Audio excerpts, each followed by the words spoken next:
afternoon. May it please the court. I'm Julia Olson, and together with Philip Gregory and Andrea Rogers, we represent the 21 youth plaintiffs, many of whom are in the courtroom today, and we thank the court for accommodating us and expediting this appeal.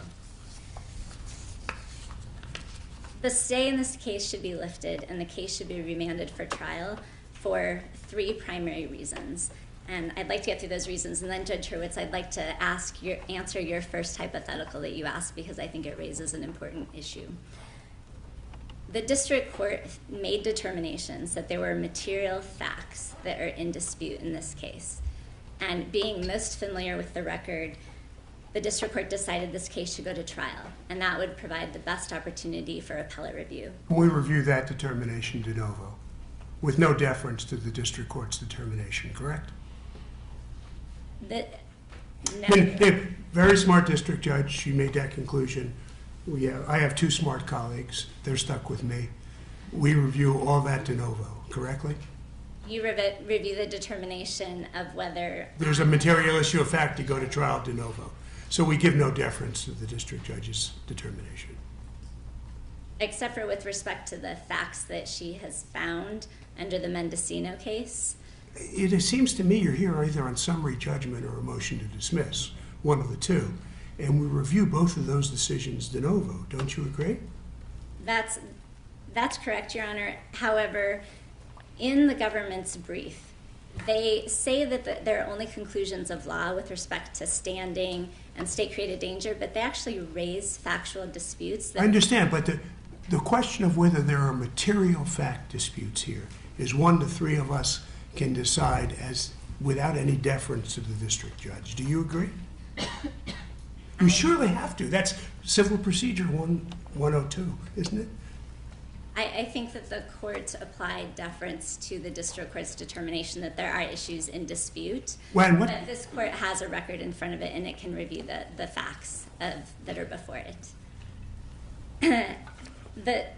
The second issue is about the question of the APA, and plaintiffs have the ability to bring their case directly under the Fifth Amendment because they've argued that the government has deprived them of life, personal security, family autonomy, and their right of equal protection under the law as a quasi-suspect class of children, not just a suspect class. And those claims have not been addressed by the district court's two orders that are on review here. And so this case can be remanded for trial for the district court to make determinations as to those Fifth Amendment claims. The only claims that the government has argued and that the district court has addressed are the claims related to the newly recognized climate right, the public trust right, and the district court addressed the state-created danger claim and said that there were disputed facts that needed to go forward. Am I wrong? I read the government's brief as arguing that there was no substantive Fifth Amendment right to a safe environment. Did I misread the government's brief in that respect? The government did say that, and that's a mischaracterization of plaintiffs' claims. Well, whatever Fifth Amendment right you're claiming is a substantive right, is it not? That's correct. It's a substantive. And they're saying it doesn't exist. However one characterizes each other's arguments, that's an issue they've brought before us, is it not? I don't think that they have argued that a fundamental right to life or personal security or family autonomy. They have argued that there is no substantive Fifth Amendment right to a safe environment and all the things that flow from it in your argument. And so I think that issue is directly in front of us. It would be useful if you could tell us why you think there is. The issue of whether the district court's recognition of a climate system that sustains human life, that is squarely in front of your honors. So if we were to disagree with the district court's finding on that, your Fifth Amendment constitutional claims would be dismissed, would they not? No, Your Honor. Why not? The reason is that plaintiffs have also claimed the deprivation, the affirmative deprivation of their rights to life, to personal security, to family autonomy. Those rights have already been recognized by the Supreme Court or are explicit in the U.S. Constitution. What cases can you give me that suggests that inaction by the federal government deprives somebody of a substantive constitutional right? So the only context where a government's failure to act can constitute a Fifth Amendment violation is in the context of state-created danger. In this court's line of cases... But can a state create a danger by failure to act? That's what I'm asking. I understand when the state goes out and puts a cone on the highway and you run into it, they're responsible for it because they've created the danger. But your argument here is that the danger is created by the inaction of the federal government in these areas. No, Your Honor. Well, no, let me finish. To the extent you are arguing that, I think you may be arguing it, you may think you're not. Can you cite me any case that says that the inaction by government creates a danger? No, I don't think the Fifth Amendment provides plaintiffs with a claim for pure inaction. But it does provide them a claim when the government has affirmatively acted to promote a fossil fuel energy system and to allow federal public lands to be extracted, and to almost 25% of U.S. emissions come from federal public lands. And when the federal government controls the system, facilitates it, subsidizes it, promotes it as it does, that creates a claim for a substantive due process violation. But you're suing only the executive branch here, correct? That's correct. Let's assume again, it's hypothetical, so you don't have And to... the United States, Your Honor. Right, the United States. So you don't have to tell me my facts are wrong, because they probably are. But let's assume Congress creates a statute that says we want to promote mining on federal lands. And executive branch, you can decide when to let people mine. And they do, and they mine coal, and they use it, and terrible things happen. Can you sue the executive branch for following the statute that Congress gave them? So, without going through the Administrative Procedure Act and arguing those are yes, you can, because most of the authority given to these defendants is discretionary authority.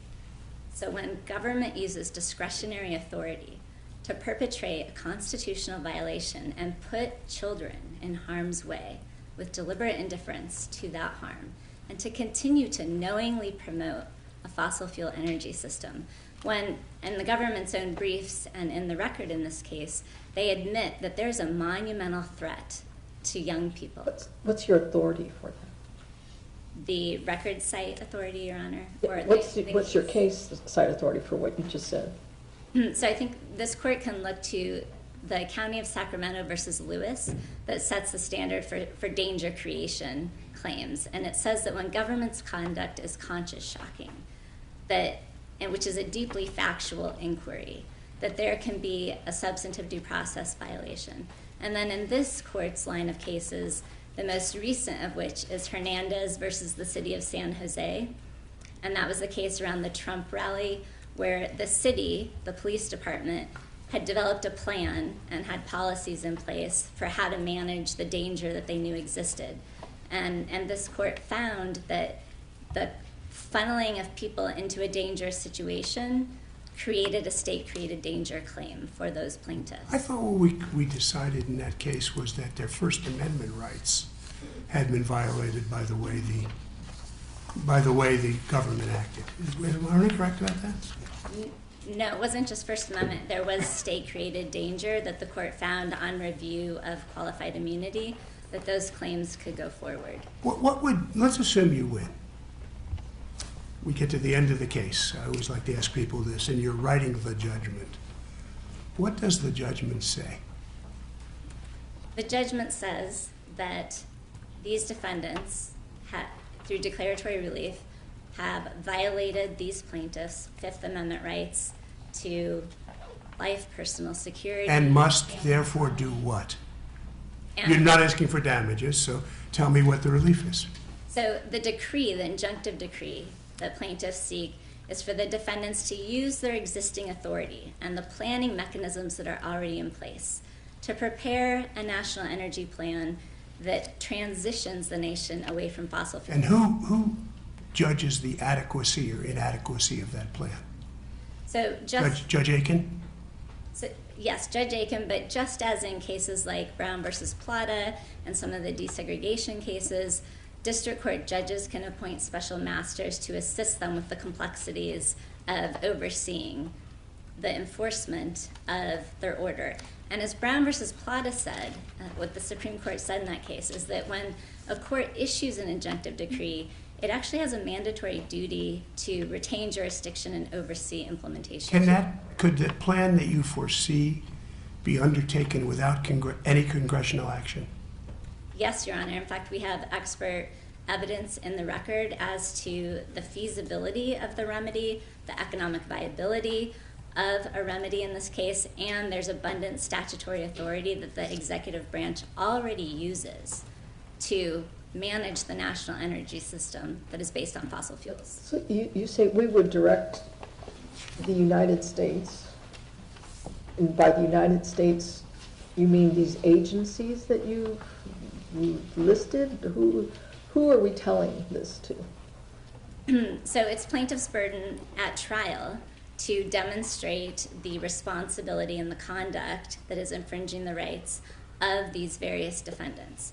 So the Department of Transportation and EPA have certain authority. They set standards that is allowing the dangerous levels of pollution. But right now, could you tell me who we would be directing that to, that order to? Because you're asking us, you appear to be requesting some sort of affirmative action by the court. We would not be striking down anything. We would not be telling an agency. We would not be telling an agency to do something different, I guess. Instead, we would be affirmatively, from what I can tell, telling the government to do something. I'm trying to figure out if we've done anything like that on this scale, to this proportion, almost drawing on a clean slate, and what your best authority is, especially when you have implicated so many different agencies in your allegations. So the order would be directed to the named defendants, the defendant agencies in this case that have the authority to implement the remedy. And the scale of the problem is so big because of the systemic conduct of the government. The cause of climate change is not just third parties, even though the government says that it is in their brief, but without providing any evidence to the court to support that finding. And that's one of the issues that would be presented at trial, is that evidence. So the defendants, they would be ordered to do this, much like in Brown versus Board of Education. School districts and states were ordered to desegregate entire school systems. Or in Hills versus Gautreaux, HUD was directed by the court, along with state and local agencies, to desegregate public housing. So whenever there's a government system that is causing such catastrophic infringement to fundamental rights, it is actually the duty of the court, starting with the district court, to issue a decree that can redress that constitutional violation. So is there the state-federal distinction that your colleague on the other side was making in terms of our ability, the court's ability, to issue what would be a systemic injunction? Brown versus Board of Education would have been as to the states. Brown v. Plata was as to the state of California. Is this different here because we're talking about the federal government? It is, Your Honor. I think it's actually an easier decree, because in those cases, it was the federal courts issuing an injunctive decree to state and local governments. And here, it's the federal court issuing a decree to defendants within the executive branch. So you think federalism is more important than separation of powers? I mean, it strikes me as an equally difficult problem, doesn't it? We're dealing with other constituent branches of government and telling them what to do. And again, I think the separation of powers issue is not here. And if it were, the government would have briefed below the political question doctrine, which sets forth the test under Baker versus. Well, the political question doctrine is a little bit different. We're dealing there with something that's the Constitution textually, unmistakably gives to a different branch of government. I take it that's not really the issue here. The issue here is whether this branch of government, embodied by the three of us today, has the ability to issue the relief that your clients seek. You don't doubt that Congress and the President could give you the relief you seek. Without us. I don't think Congress and the president ever will without this. Well, but they see that we may have the wrong Congress and the wrong president. That's occurred from time to time over history. The real question for us is whether or not we get to intervene because of that. I mean, you present compelling evidence that we have a real problem. You can make compelling evidence that we have inaction by the other two branches of government. It may even rise to the level of criminal neglect. The tough question for me, I suspect for my colleagues, is do we get to act because of that? And so you said you were going to answer my hypothetical, so that's what that was aimed at, so see if you can help me. Because I think it's very relevant, and I want to emphasize that this case is not a failure to act case. And so your hypothetical posed a failure to act in the face of an outside threat.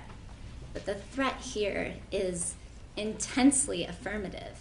And I would really point the court So if they were local bandits coming, they weren't coming across the border, they were Oregon, the Oregon gangs were attacking the Oregon youth, would you have a cause of action against any executive branch to make them stop it? If the government was not involved in that third-party activity and it was not acting affirmatively, there would be no claim. So it's not the government's inaction here that you attack, it's the government's action? That's correct. And I think the court should look at Burton versus Wilmington Parking Authority as one example of the constitutional standard that exists for when government is so involved in private activity that it's constitutionally liable. So there what the court looked at was there publicly owned land involved? Were there public funds used? Did the government earn profits? Did they have interdependence with third parties? So there are tests that the court looks at to see if the affirmative government conduct meets the test for being so involved that it can be constitutional. So to the extent that you're attacking affirmative government conduct rather than inaction, why doesn't the government's argument that there are established procedures for doing so? If you don't like that the government is leasing land to mining companies, the APA allows you to attack those decisions in a different way. If to the extent you're attacking affirmative action, why doesn't the government's APA argument make some sense? Because plaintiffs can't bring the claim against the systemic pattern and practice that the government is engaged in under the APA. Under the APA, they can only bring a discrete challenge to a final agency action, and that's not this case. And as this court has held in Navajo Nation and as the Supreme Court has held in Webster versus Doe, plaintiffs have the ability to bring a cause of action directly under the Fifth Amendment. You confuse this case a little bit, or at least I'm a little confused regarding your Energy Policy Act references to Section 201 and DOE Order Number 3041, and I want to give you a chance to talk to me about that. You raise this in the complaint, and it appears in your prayers for relief. So in one sense, this appeal seems to be focused on the big ticket relief, that is whether the court should order the defendants to implement some sort of large-scale remedial plan. But then you also have these references to Section 201 and Order 3041 specifically, and I'm looking to see what injuries might stem from that statute and order for purposes of standing in particular. And then the only thing you reference is procedural injury. You were denied some procedural right. And so I'm a little confused as to how that relates to what you're talking about. Because to me it seems like you have almost like two separate lawsuits in one here. And I'm not sure you fill out what you need to for the attacks on the order from the DOE. Are these the same or different injuries than the ones that stem from the larger climate impact allegations that you're alleging from these governmental policies? And is that procedural right specific enough and particularized enough to meet the injury in fact prong? If you can just answer those questions, I'd appreciate it. Your Honor, we're not bringing a procedural right claim against the implementation of Section 201 through the issue of the order. We brought a challenge to Section 201 as being unconstitutional, and here's why.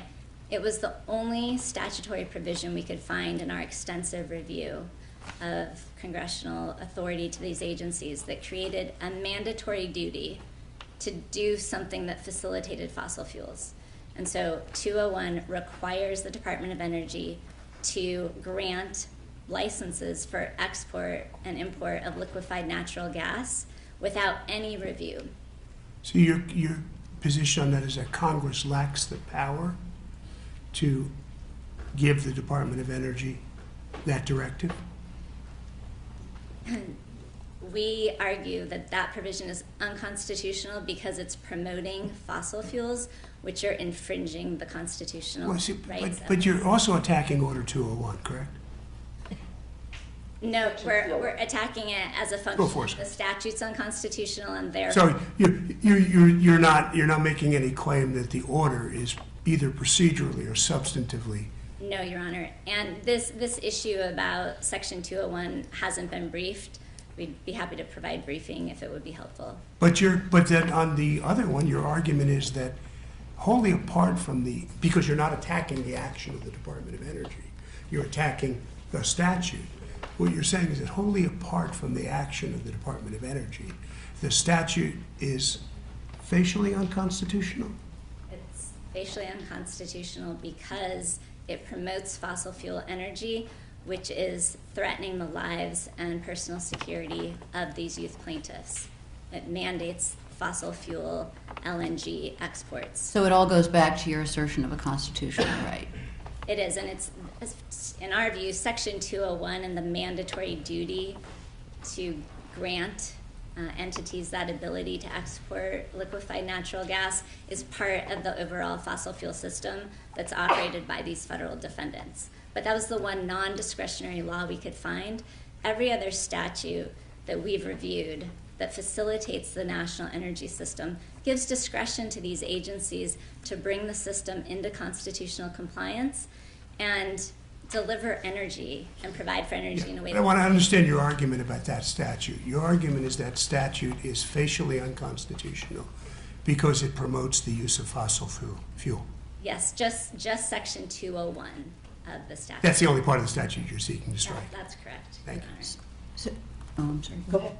So I want to go back to redressability for a moment, because in your briefing, there's a lot of reference to the court's duty to declare what the Constitution is and whether there's a constitutional violation. And you seem to indicate that even declaratory relief, just a declaration that there is such a right and that it has been violated, may be sufficient. At least that's what I'm gathering from the briefing, that it may alleviate the psychological injuries that have been experienced by the plaintiffs. And so tell me, what is the lowest level of redressability you think that is appropriate here? In other words, is declaratory relief sufficient? Because then I have a problem in terms of perhaps standing. It seems to create standing without boundaries if mere psychological injuries and the redressing of those can be sufficient relief for you. Or do you need actual relief? Do you need a judgment that says, here's an injunction, go create a remedial plan using your discretionary authority agencies, and then the court, as it did in Brown v. Plata, will determine whether you've done it properly? So first of all, Your Honor, declaratory relief can be meaningful, as it was in Brown versus Board of Education, as it was in the Catholic League for Religious and Civil Rights versus San Francisco. But it's not going to provide the full relief that plaintiffs seek.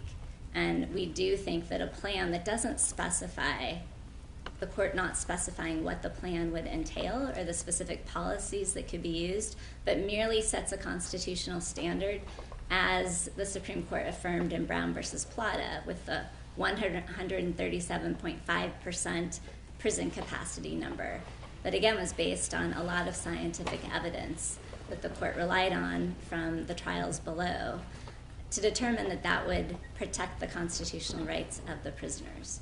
The court started in that case with a constitutional right against cruel and unusual punishment and said overcrowding can constitute that, and therefore now we're going to come up with a remedy. We still have to find this constitutional right that you assert in order to give this remedy, do we not? This court does need to say there's a constitutional right at stake, but Your Honor doesn't need to find it because it's in the Constitution in the Fifth Amendment that the plaintiffs have fundamental rights to life and liberties. And the Supreme Court has already recognized that the liberties that we all hold include our right to bodily integrity and personal security and family autonomy. So this court doesn't need to step out of bounds and recognize any kind of new right. It can stick with the bedrock fundamental rights that we all hold. Actually, to be fair, look, you're arguing for us to break new ground. The Supreme Court said as much in its non-stay order. It's surprising breadth of the arguments. You may be right. I'm sympathetic to the problems you point out, but you shouldn't minimize, you shouldn't say this is just an ordinary suit and all we have to do is follow A, B, and C and we get there. You're asking us to do a lot of new stuff, aren't you?